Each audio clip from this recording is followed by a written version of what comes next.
दोस्तों दोस्तों 16 दिसंबर का आप सबको बहुत बहुत नमस्कार। आज जैसा कि आप देख रहे हैं कि भारत में मनमानी, लठमारी और जिद हेकड़ी की सरकार चल रही है। जनता अपनी मांग भी नहीं रख सकता, उसे भी तोड़ने और उसे भी कुचलने की भरपूर कोशिश हो रही है। चारों तरफ छावनी बना दिया गया है, जैसा कि हम लोग अंग्रेज़ों के वक्त की किताबों में पढ़े और सुना कि उस वक्त भी दमनकारी नीतियों से सरकार चलाई अंग्रेज़ों ने।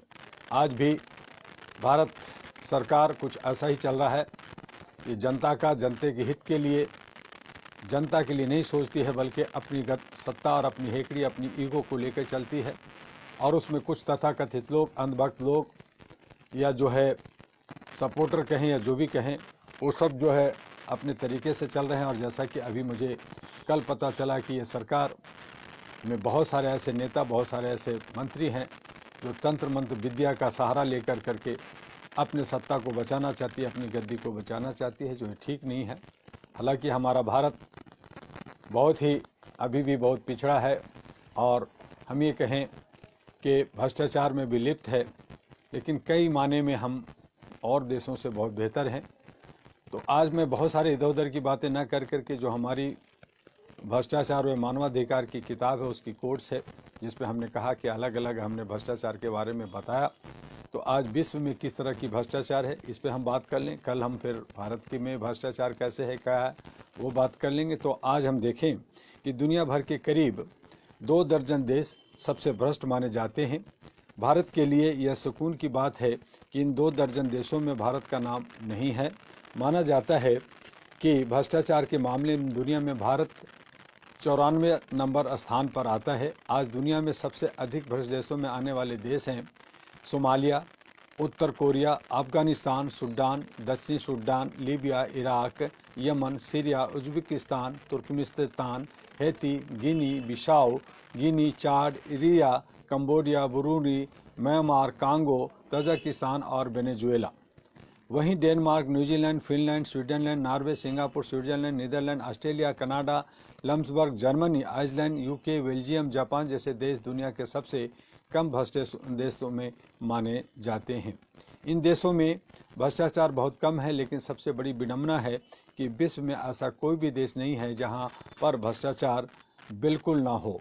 हर जगह भ्रष्टाचार रूपी दानव मौजूद हैं।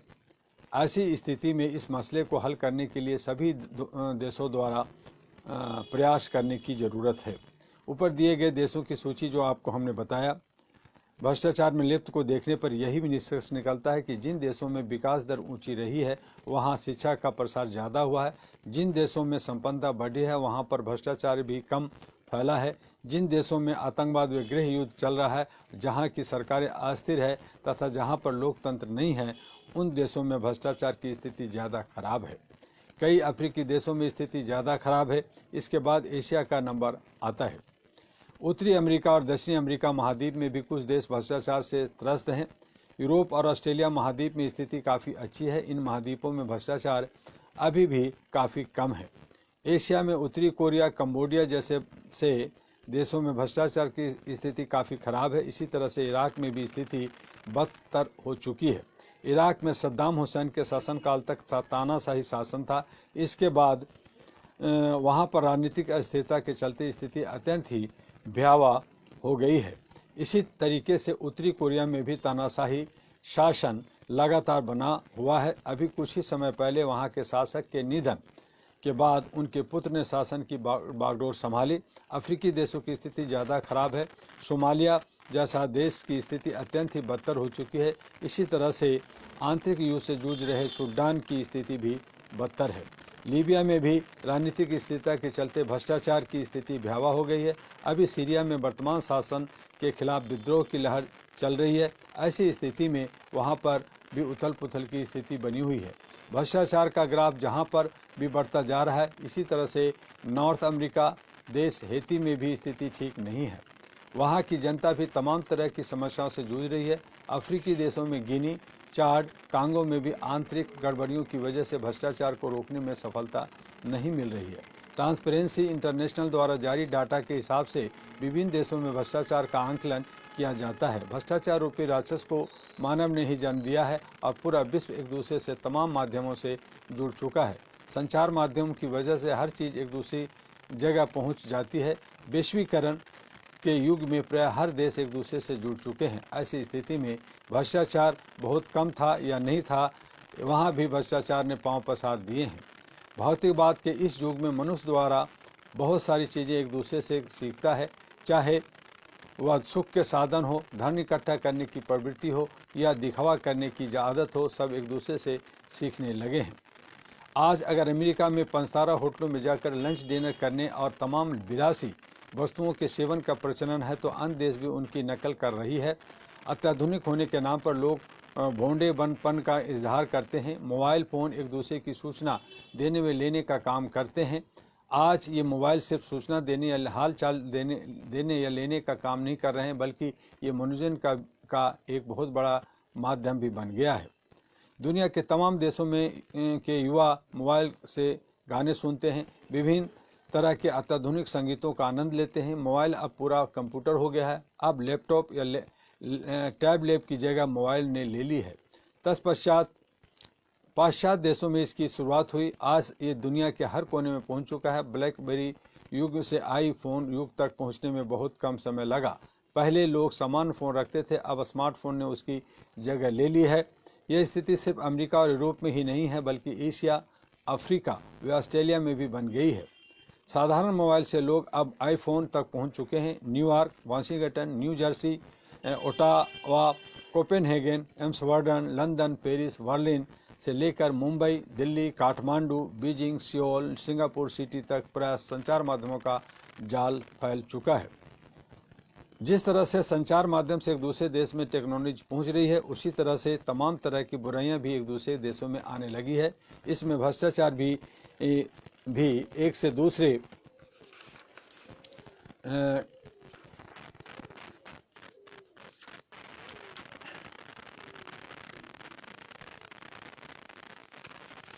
एक से दूसरे देश में फैलने लगा है। दुनिया के कई देश ऐसे हैं जहां पर मानवाधिकारों का घोर उल्लंघन हो रहा है। जैसे म्यांमार में कई वर्षों से सैनिक शासन चल रहा है। वहां के लोकतांत्रिक समर्थ नेता आन सू की वर्षों जेल में बंद कर दिया गया था। तमाम अंतर्राष्ट्रीय दबाव के बाद सू का छोड़ा गया, परंतु म्यांमार में मानवाधिकारों की स्थिति आज भी बदतर है। सैनिक शासन में सरकारी तबकों द्वारा किए जाने वाले भ्रष्टाचार खुलकर सामने नहीं आ पाता और वहां जनता खुलकर सरकार के खिलाफ बोल भी नहीं पाती। ऐसे में भ्रष्टाचार देश को अंदर अंदर ही दीमक की तरह चाटता जाता है। इसी तरह से अफ्रीका के कई देशों में आंतरिक कलह और कमजोर शासन की वजह से भ्रष्टाचार चरम सीमा पर पहुंच चुका है और इन देशों की जनता त्राही करती रही है।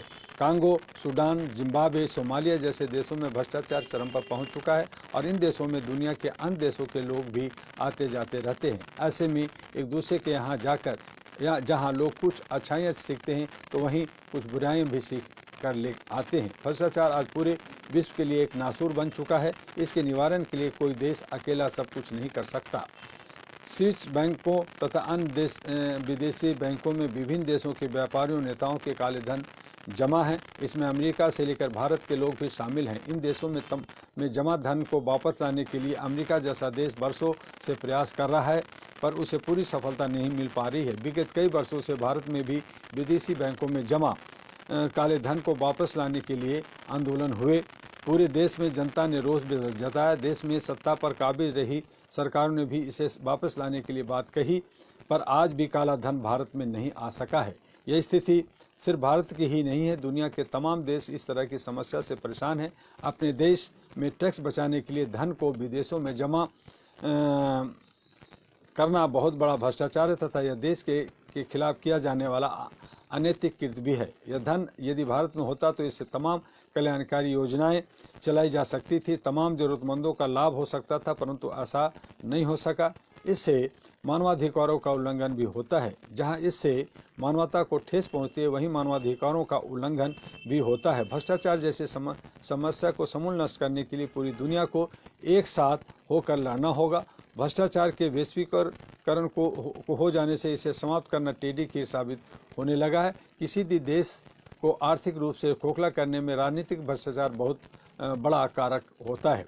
राजनीतिक भ्रष्टाचार बगैर नौकरशाही के सहयोग से नहीं हो सकता। राजनीतिक और प्रशासनिक भ्रष्टाचार मिलकर किसी देश की व्यवस्था को बुरी तरह से झकझोर सकते हैं। लोगों को इंडोनेशिया के पूर्व राष्ट्रपति सुहार्तो, पेरू के पूर्व राष्ट्रपति फुजिमोरी, फिलीपींस के पूर्व राष्ट्रपति मार्कोस, नाइजीरिया के पूर्व राष्ट्रपति सानी अबाका तथा हैती के पूर्व राष्ट्रपति डुवेलियन एवं सर्बिया के पूर्व राष्ट्रपति मिलोसेविक द्वारा किए गए भ्रष्टाचार अभी भी याद किए जाते हैं। इन नेताओं ने करोड़ों अरबों डॉलर का भ्रष्टाचार किया। अभी हाल ही में सत्ता से अपदस्थ हुए लीबिया के राष्ट्रपति कर्नल गद्दाफी के बारे में भी कहा जाता है कि उनके करोड़ों और अरबों डॉलर विभिन्न देशों में जमा थे।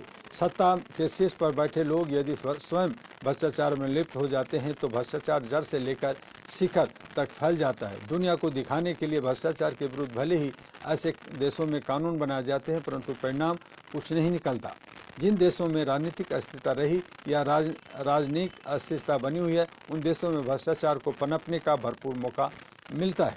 इसी तरह से जिन देशों में आंतरिक संघर्ष चल रहा होता है, वहाँ जहाँ पर लोग नस्ल के नाम पर, धर्म के नाम पर और जाति के नाम पर लड़ते हैं, उन देशों की स्थिति बद से बदतर हो जाती है। सूडान, दक्षिण सूडान, जायरे, बुरुंगी, तंजानिया, चाम्बिया, सोमानिया, सीरा, सियोन, जूती, घाना जैसे देशों की स्थिति आंतरिक संघर्ष व सैनिक शासन एवं मानवाधिकार के घोर उल्लंघन के कारण कमजोर हुई है। इसी तरीके से दक्षिण एशिया के नेपाल में विगत कई वर्षों तक संघर्ष चला। राजशाही के अंत के बाद कई गुट आपस में लड़ते रहे। इससे देश में अस्थायी सरकार नहीं बन पाई। जो भी काम चलाओ सरकार बनती थी, वह पूरी तरह से स्थिर पर नियंत्रण नहीं कर पाती थी। फलस्वरूप नेपाल जैसे छोटे से देश में भ्रष्टाचार चरम पर पहुंच गया। पाकिस्तान की स्थिति और भी बदतर है। सन 1947 में अलग देश बनने के बाद ज़्यादातर समय इस देश में तानाशाहों का शासन रहा। कुछ सरकारें जरूर रही जो लोकतांत्रिक ढंग से चुनी गई और अपना कार्यकाल पूरे भी किया, परंतु अत्यंत विडंबनापूर्ण स्थिति है कि पाकिस्तान में चुनी गई कोई भी सरकार स्वतंत्र ढंग से काम नहीं कर पाती। उसके ऊपर सेना और आईएसआई का नियंत्रण किसी न किसी रूप में रहता ही है। जब सत्ता में बैठी पार्टी के लोगों, सेना और आईएसआई में मतभेद हो जाता है, तब वहाँ स्थिति बदतर हो जाती है। इसके साथ ही विगत कुछ दशकों से पाकिस्तान में धार्मिक कट्टरपंथियों ने भी सत्ता चलाने वाले लोगों की राह में रुकावट पैदा की है। ऐसे तत्व पड़ोसी देशों में भी अशांति पैदा करने, आतंकवादी कार्रवाई करने से बाज नहीं आते। ये स्थिति पाकिस्तान के लिए अच्छी नहीं है। वहाँ की शासन व्यवस्था हमेशा तलवार की धार पर रहती है। प्रशासनिक लोग मनमानी करने से नहीं चूकते। आज पाकिस्तान के चारों तरफ पंजाब प्रांत, सिंध, सुएब, सरहद एवं बलूचिस्तान चारों जगहों पर स्थिति बद से बदतर हो चुकी है। महंगाई वहां पर चरम पर है। भ्रष्टाचार का आलम यह है कि खाने की सामग्री के दाम आसमान छू रहे हैं। जमाखोरों पर कोई अंकुश नहीं है। पाकिस्तान में बहुत सारी वस्तुएं बाहर से आती है। पाकिस्तान की स्थिति बद से बदतर होती जा रही है, क्योंकि वहाँ भी भ्रष्टाचार रोकने का कोई उपाय नहीं सूझ रहा है। बांग्लादेश में अवामी लीग और बीएनपी जैसी पार्टियां सत्तारूढ़ रही है। वहाँ लोकतंत्र तो है, परंतु लोकतांत्रिक देशों में जो सुविधाएं नागरिकों को मिलनी चाहिए वह वहाँ नहीं मिलती। लोगों को अपना विचार भी व्यक्त करने का अधिकार नहीं है। एक पुस्तक में कुछ विवादित पंक्तियों को लेकर तस्लीमा नसरीन जैसी लेखिका को बांग्लादेश छोड़कर अन्य देशों में शरण लेना पड़ रहा है। पड़ोसी देश होने के नाते भारत ने तस्लीमा नसरीन को अपने यहाँ रहने की सुविधा दी है, जिसके लेकर बांग्लादेश में कट्टरपंथियों की निगाह भारत के खिलाफ हो गई है।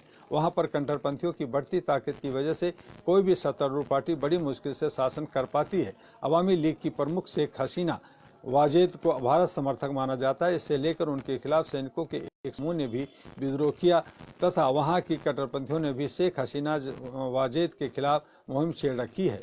तमाम परेशानियों की वजह से बांग्लादेश की आर्थिक स्थिति सुधरने की बजाय और कमजोर हो जाती है। बांग्लादेश अक्सर प्राकृतिक आपदाओं का शिकार होता है। प्राकृतिक आपदाओं से निपटने के लिए सरकार को विभिन्न एजेंसियों व सरकार से सहायता लेनी पड़ती है। सरकार को अपने अस्तित्व को बनाए रखने में ही प्रयासरत रहना पड़ता है। ऐसी स्थिति में बांग्लादेश में महंगाई, बेरोजगारी और भ्रष्टाचार चरम पर पहुंच चुकी है। भ्रष्टाचार रूपी दानव ढाका की गिरतियों से होकर सुदूर गांव की पगडंडियों तक पहुंच चुका है। अफगानिस्तान की स्थिति अत्यंत ही दयनीय है। यहाँ देश काफी समय तक बाहरी हस्तक्षेप से परेशान रहा है। इसके बाद इस देश में आंतरिक संघर्ष ने स्थिति को और भी बदतर कर दिया है। इस देश में भले ही सरकार सत्ता का संचालन कर रही है, परंतु उस सरकार को भी ऑक्सीजन बाहर से ही मिल रहा है। अमेरिका की सरपरस्ती में बनी वर्तमान सरकार अफगानिस्तान में शांति लाने में विफल रही। अमेरिका के वहां से जाने के बाद स्थिति और भी बदतर होने की संभावना है। मुल्ला उमर के लड़ाके और अलकायदा के बचे हुए गुट आज भी देश में उथल पुथल मचाए हुए हैं। महिलाओं को आज भी अधिकार नहीं दिए जाते। पूरी तरह से बुर्के में ढकी रहने वाली महिलाएं यदि कुछ पाश्चात्य सभ्यता की चीज़ों को अपना लेती हैं तो उसे अलकायदा व मुल्ला उमर के लड़ाके जीने नहीं देते। वहाँ महिलाओं और बच्चों को गोली मार दी जाती है। ऐसी स्थिति में अफगानिस्तान की स्थिति बदतर होती जा रही है। वहाँ पर भ्रष्टाचार की स्थिति क्या है उसका सही आंकलन तो नहीं हो सकता, लेकिन यह जरूर कहा जा सकता है कि भ्रष्टाचार धीरे धीरे विकराल रूप लेता जा रहा है। इसी तरह से इराक में भी सद्दाम हुसैन के जाने के बाद आंतरिक संघर्ष चलने की वजह से देश की स्थिति विकराल हो चुकी है। तेल निर्यात के सहारे दुनिया में अपनी दाग जमाने वाला देश इराक आज अपने हाल पर आंसू बहा रहा है। विभिन्न गुट आपस में लड़ रहे हैं। इराक से लेकर सीरिया तक आतंकवादियों के गुटों ने मानवता के खिलाफ युद्ध छेड़ रखा है। कोई भी शासक पहले शांति चाहेगा। ऐसी स्थिति में भ्रष्टाचार जैसी बीमारी से लड़ना उसकी प्राथमिकता नहीं रह जाती है। यही वजह है कि इस देश में भ्रष्टाचार इतना बढ़ गया है कि उसके नापने का पैमाना ही नहीं रहा। यही स्थिति लीबिया, सीरिया, मिस्र जैसे देशों की भी है। बुनियादी सुविधाओं के अभाव में भी भ्रष्टाचार का जन्म होता है। उच्च स्तर पर होने वाले भ्रष्टाचार को रोकने के लिए देश के वरिष्ठ लोगों, सत्ताधीशों एवं बुद्धिजीवियों को मिलकर प्रयास करना होगा। भ्रष्टाचार की वजह से मानवाधिकार को ठेस पहुंचती है। जिन देशों में आंतरिक युद्ध, विद्रोह की स्थिति या दैनिक सैनिक शासन है, वहां पर जनता में असंतोष है। वहां की जनता को मानवाधिकार से वंचित किया जाता है। अफ्रीका, एशिया व दक्षिण अफ्रीका के साथ साथ पूर्वी यूरोप के जिन देशों में समस्या है, मानवाधिकारों का हनन हो रहा है, उन देशों में संयुक्त राष्ट्र संघ को विशेष प्रयास करने की जरूरत है। संयुक्त राष्ट्र संघ ने विश्व में शांति लाने के लिए, शोषण रोकने के लिए, रंग भेद समाप्त करने के लिए, बच्चों, महिलाओं, बुजुर्गों, शोषितों, वंचितों के लिए उल्लेखनीय कार्य किया है। कुछ विकसित देशों में भी भ्रष्टाचार व मानवाधिकार के उल्लंघन की घटना अक्सर होती रहती है, परंतु देशों में भ्रष्टाचार का स्वरूप दूसरे तरीके का होता है तथा वहां पर मानवाधिकारों का उल्लंघन भी परिस्थिति रूप में होता है। जैसे ऑस्ट्रेलिया के विभिन्न शहरों में भारतीय अन्य एशियाई देशों के लोगों के साथ विभिन्न तरह के अनमानुषिक कृत्य किए जाते हैं। कई बार भारतीय ड्राइवरों को लूट लिया जाता है। लूटने के बाद उन्हें जान से मार भी दिया जाता है। यूरोप के अन्य तमाम देशों में भी इसी तरह के पश्चात देखने को मिलते हैं। कुछ एशियाई देश मुल्क के निवासियों के खिलाफ फप्तियां कसते हैं और उनके मजाक उड़ाते हैं। ऐसी वानगियां क्रिकेट के खेल में भी देखने को मिलती है। इंग्लैंड में ऑस्ट्रेलिया के खिलाड़ी मैदान पर भारतीय, पाकिस्तानियों, श्रीलंकाई खिलाड़ियों के प्रति जोक तथा कथित सब कहने जाने वाले लोग भी मानवाधिकारों का उल्लंघन करते हैं। सिर्फ धनवान होने से, उच्च शिक्षा प्राप्त कर लेने से ही कोई सब नहीं माना जा सकता है। व्यक्ति को प्रगतिशील विचारों वाला होना चाहिए। उसका दृष्टिकोण मानवतावादी होना चाहिए। एक दूसरे को सिर्फ मानव के रूप में देखना चाहिए। कोई गोरा है, काला है, छोटा है या बड़ा, ऊंच है, नीच है, गरीब है या अमीर, सभी समान है। जब तक यह भावना विकसित नहीं होगा तब तक विश्व बंधुत्व की भावना नहीं पनप सकती है। न ही पूरे विश्व में मानवाधिकार को संरक्षण मिल सकता है। भले लोग मानवाधिकार की बातें गोष्ठी व अन्य सभाओं में करें, परंतु उनके अंतर्मनन में छिपी हुई कलुषी भावना उसे उसके सही रूप को प्रदर्शित कर देती है। विश्व में भ्रष्टाचार को समाप्त करने के लिए एक गंभीर प्रयास करने की जरूरत है। कोई अकेला व्यक्ति इसे नहीं कर सकता। इसके लिए सभी को एक साथ मिलकर काम करना होगा तथा सभी के लिए एक फार्मूला होना चाहिए। इसके लिए एक विस्तृत व सामूहिक प्रयास की जरूरत है। जब तक इस तरह का प्रयास नहीं होगा तब तक विभिन्न गोष्ठियों में लोग अपने विचार व्यक्त करते रहेंगे, समाचार पत्रों में लेख छपते रहेंगे, टीवी चैनलों पर चर्चा होती रहेगी, परंतु इसका समाधान नहीं निकल पाएगा। क्योंकि जिन्हें भ्रष्टाचार से सबसे ज्यादा परेशानी है तथा जो मानवाधिकार से सबसे ज्यादा वंचित है, उन तक गोष्ठियों का परिचर्चा के माध्यम से लाभ नहीं पहुंच सकता है। इसके लिए यथार्थ के धरातल पर खड़े होकर सोचने और करने की जरूरत है। आज विश्व के करीब 193 देश यदि ठान ले कि भ्रष्टाचार रूपी मानव को समाप्त करना है तो ये समाप्त हो सकता है। भ्रष्टाचार को समाप्त करने के लिए उसके सिरे से लेकर पैर तक एक एक साथ प्रहार करना होगा, क्योंकि यदि उसके पैर से भ्रष्टाचार को खत्म किया गया तो वहां सिर पर जाकर बैठ जाएगा। जब सिर से समाप्त करने की कोशिश होगी तो वह पैर तक चला जाएगा। ऐसी स्थिति में चारों तरफ से भ्रष्टाचार के हर अंग पर प्रहार करने की जरूरत है। और इसके साथ ही ये विश्व की भ्रष्टाचार थी। कल मैं 1 बजे आपको भारत में जो भ्रष्टाचार है, कहाँ है, कैसे है, इस पे बात करेंगे। आज बस इतना ही। जय हिंद, जय भारत। आपका डॉक्टर इमरुद्दीन।